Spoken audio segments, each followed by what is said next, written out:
Assalamualaikum warahmatullahi wabarakatuh. Saya Fikrinar Agung Muharam dari kelas TV Jurnal Internasional 6F. Pada kesempatan kali ini saya akan menjelaskan bibliografi annotation untuk tugas UTS. Kita masuk ke jurnal yang pertama. Jurnal yang pertama ini judulnya tentang Use of Education Technology in Primary Education, Teacher Perception of Mobile Technology Learning Impact and Application Use in the Classroom. Jurnal ini ditulis oleh Marta Gomez dan Domingo Anthony Badia Gargante dalam jurnal Computer in Human Behavior terbitan ke-56 di halaman 21-28. Lalu kita bahas tentang latar belakang dari penulisan jurnal ini. Teknologi mobil telah menjadi populer di seluruh dunia dengan berbagai pengguna, termasuk mahasiswa. Dari semua jenjang pendidikan, meskipun dampak dari teknologi mobil di kelas telah dipelajari secara ekstensif, sedikit yang diketahui tentang persepsi guru tentang dampak teknologi, bagaimana teknologi mobil dalam pembelajaran dan hubungannya dengan aplikasi penggunaannya di dalam kelas. Keadaan ini bermasalah karena kita tahu bahwa persepsi guru memiliki pengaruh yang besar pada praktek pengajaran mereka. Lanjut ke riset terdahulu yang berkaitan dengan jurnal ini. Yang pertama, dari Edmer di tahun 2005, dia meriset tentang persepsi guru tentang dampak teknologi seluler dan pembelajaran berdasarkan keyakinan mereka tentang bagaimana teknologi ini mempengaruhi proses pembelajaran. Nah, yang kedua dari Puri et al. Di tahun 2015 yang dia berpendapat bahwa teknologi mobile pada anak-anak memiliki kesempatan untuk mengeksplorasi apa yang mereka pelajari dari berbagai perspektif yang berbeda. Dan terakhir dari Botik et al.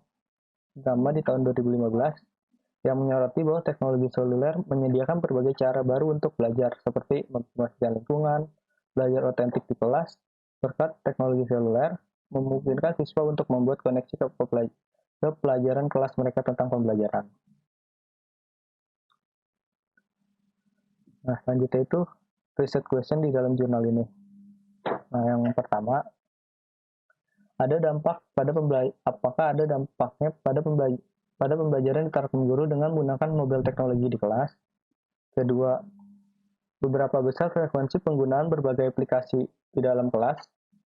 Yang ketiga, apa perbedaan dalam persepsi dampak pada pembelajaran teknologi seluler di antara non-pengguna dan pengguna di setiap aplikasi. Lanjut ke metode penelitian yang digunakan dalam jurnal ini. Metode yang digunakan ini dia menggunakan metode penelitian survei yang sampel datanya 102 guru dari 12 sekolah dasar yang berbeda di negara Spanyol dengan menggunakan instrumen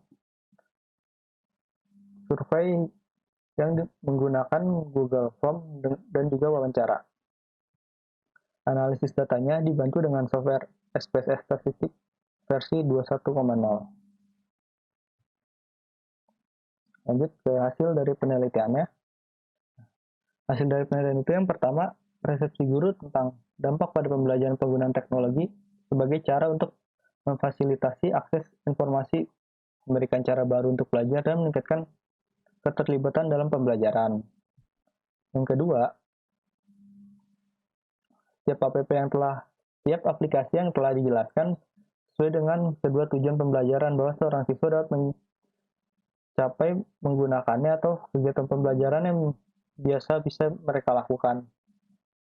Yang ketiga dari hasil penelitian ini, terdapat perbedaan antara pengguna dan non-pengguna aplikasi terlihat jelas. Berbeda guru yang biasa menggunakan aplikasi itu lebih terampil dalam menggunakannya dibandingkan yang tidak biasa dalam menggunakan aplikasi itu. Tetapi dari yang tidak biasa menggunakan itu, masih ada yang terampil dalam menggunakan aplikasi tersebut. Nah, kesimpulannya di sini, bahwa penggunaan aplikasi dalam pendidikan lebih baik yang disediakan oleh mobile teknologi karena secara signifikan itu berdampak pada pembelajaran. Dan secara perspektif pendidik, teknologi seluler tidak dapat dilihat sebagai teknologi tunggal dan homogen, melainkan sebagai satu set perangkat teknologi yang mendukung sejumlah besar aplikasi. Di sini untuk riset selanjutnya, para peneliti di jurnal itu menganjurkan, terutama untuk yang skalanya lebih besar, itu harus menguraikan 3 kemungkinan arah penelitian, yaitu menggunakan aplikasi dalam bidang kurikulum tertentu, konsepnya pendidikan tertentu, dan faktor yang mempengaruhi penggunaan aplikasi di ruang kelas. Itu untuk penelitian selanjutnya ditekankan pada 3 poin ini. Lanjut ke jurnal yang kedua. Jurnal kedua ini memiliki judul Explore the Use of WhatsApp in Mathematics Learning Case Study yang ditulis oleh Jaya Luxmi Naidu dan Cabello Joseph Kapung. Latar belakang dari penulisan jurnal ini itu laporan studi tentang penggunaan instant messaging WhatsApp sebagai sumber daya untuk belajar matematika. WhatsApp sendiri itu adalah aplikasi smartphone yang memperkerjakan pengguna rencana data internet yang ada menghubungkan pengguna data untuk komunitas belajar mereka. Penelitian ini termasuk inspiratif yang menggunakan desain metode campuran. Riset terdahulu dari jurnal ini itu yang pertama dan ditulis oleh Yao et al. Di tahun 2015 yang dia mengatakan bahwa penggunaan teknologi komunikasi dalam milisi pendidikan dapat membantu dalam mempertahankan lingkungan belajar dengan pandangan mendukung siswa dalam mencapai tujuan pembelajaran mereka. Yang kedua itu oleh Thor di tahun 2015 juga. Nah, dia bilang tuh menunjukkan bahwa jika kegiatan berbasis teknologi di lingkungan pendidikan diinformasikan oleh ide dari berbagi kolaborasi dan kerjasama, maka proyek itu mungkin memiliki lebih banyak kesempatan untuk belajar. Yang terakhir oleh Echermentia et al. Di tahun 2011. Nah, MIM itu Mobile Instant Messaging menyajikan banyak peluang akademik untuk siswa sekolah menengah dan tinggi. Tujuan penelitian dari jurnal ini yaitu untuk mengeksplorasi pengguna WhatsApp Instant Messaging atau WIM dalam pembelajaran matematika. Research question-nya itu ada 2. Yang pertama, bagaimana pengguna WhatsApp mempengaruhi pembelajaran matematika, dan yang kedua, apa manfaat dari WhatsApp Instant Messaging atau WM untuk pembelajaran matematika guru prasesu atau guru magang gitu. Metode yang digunakan dalam penelitian ini yang pertama itu metode penelitian interpretif dan campuran. Sampel datanya dari 75 calon guru matematika di satu universitas di KwaZulu-Natal di Afrika Selatan.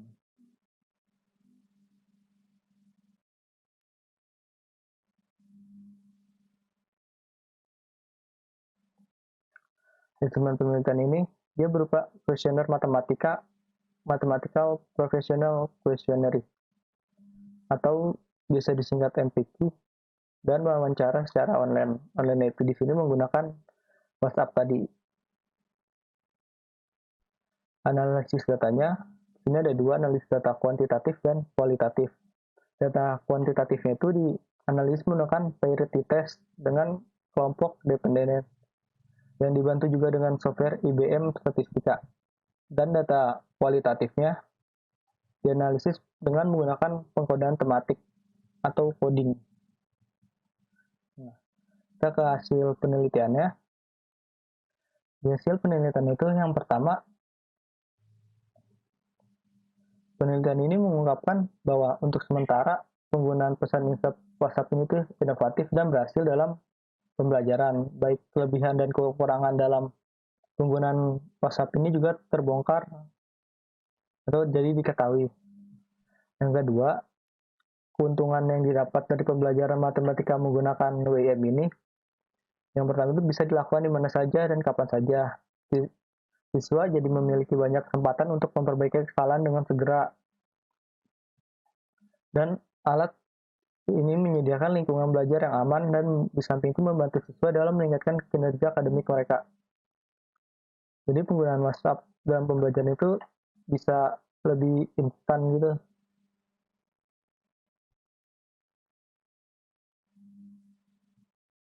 Karena penggunaan WhatsApp ini kan dia pesan ya, jadi kirim langsung sampai.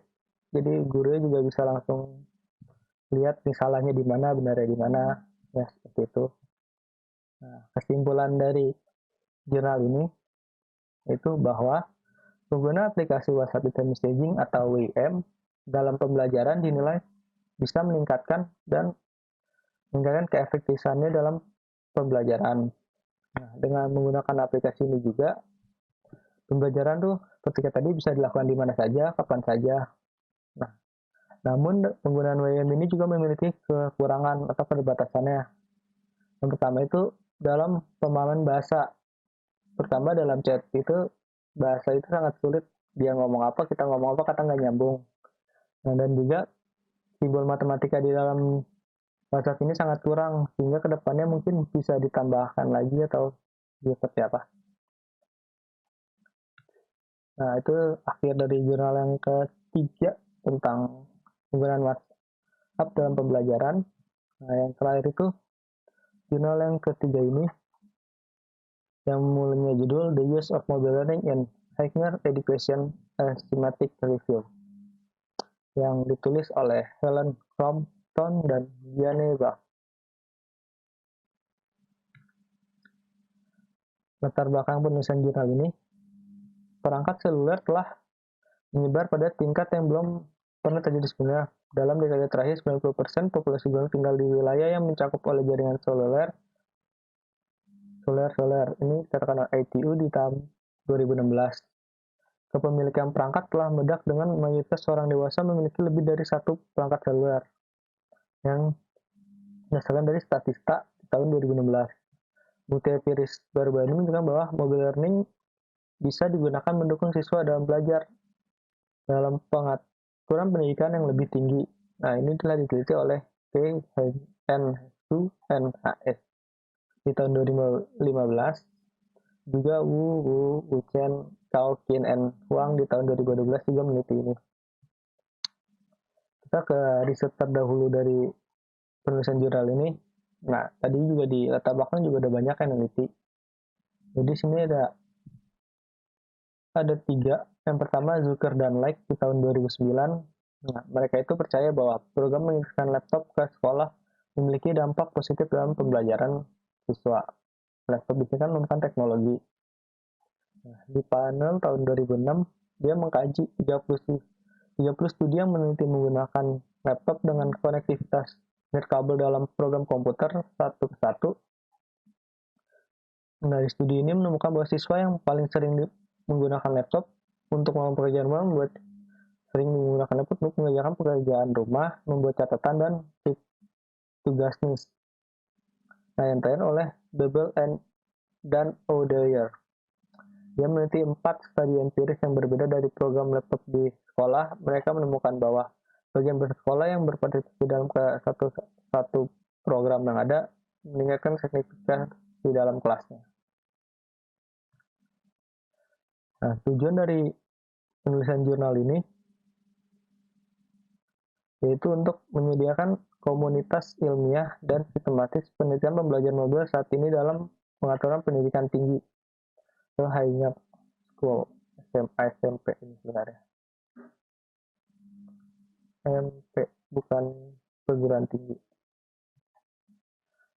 Lanjut ke question research-nya. Nah, yang pertama itu, apa tujuan penelitian utama, metodologi, dan hasil dalam studi pembelajaran mobile di pendidikan tinggi, di pendidikan di SMA ya. Terus, apa domain materi pelajaran tingkat pendidik dan konteks pendidik dalam studi pembelajaran mobile learning gitu ya, di pendidikan tinggi. Yang ketiga, perangkat seluler mana yang digunakan dan apa sebaran geografis dari studi pembelajaran seluler di pendidikan tinggi, di lingkungan pendidikan tinggi. Lanjut metodenya di sini. Metodenya di sini tuh Peneliti ini tuh melaporkan lebih dari satu jenis metode penelitian.